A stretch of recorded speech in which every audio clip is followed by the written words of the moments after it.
પાટણ તાલુકાના અનાવાડા ગ્રામજનોએ પરિવર્તનની સાથે નવા સરપંચ મહિલા ઉમેદવારની પસંદગી કરીને તેઓને જંગી બહુમતીથી વિજય બનાવ્યા છે।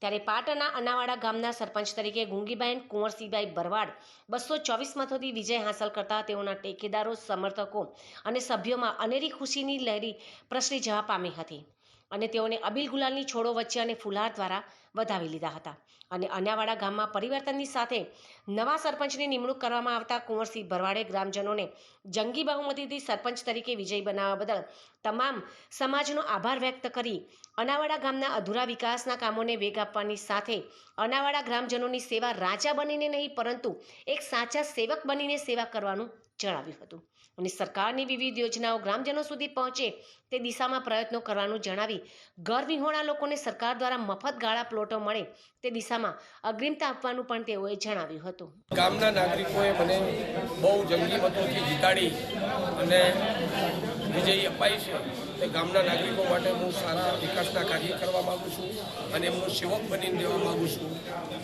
રાજા બનવા માગતો નહીં ગામનો, એમનો સેવક બનીને એમનું સારા કાર્યો પંચાયતને લગતા સરકારી કોઈ કામકાજ આવતા હશે તમામ કાર્યો હું તમામ ગામજનો સુધી પહોંચાડીશ અને એમના સારા કાર્યોમાં બહુ સારી રીતે કામ કરી।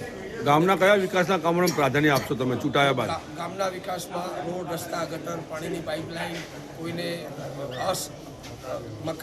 મકાન સહાય વગરનો વ્યક્તિ છે તેને મકાન સહાય પણ મળશે, કોઈને પ્લોટિંગ નહીં હોય ને કોઈ વિધવા ભાઈ છે તો વિધવા ભાઈને સહાય પણ મળશે, કોઈ મકાન વગર વિહોણો હશે તો એને મકાન માટેની પણ પ્રોસેસ સરકાર દ્વારા કરાવી અને એને પ્લોટ પણ અપાવીશ। અનાવાડામાં હાલ ખાસ વિકાસના કયા કામો બાકી રહેલા છે? અનાવાડાની અંદર તો મેન વસ્તુ કે પ્લોટિંગની બહુ જ જરૂરિયાત છે પબ્લિકને રહેવા માટે। કોઈ પણ સુવિધા અત્યારે હાલ પ્લોટિંગની નથી અને મેન વસ્તુ એ કામ કરવા હું પહેલાં માગું છું।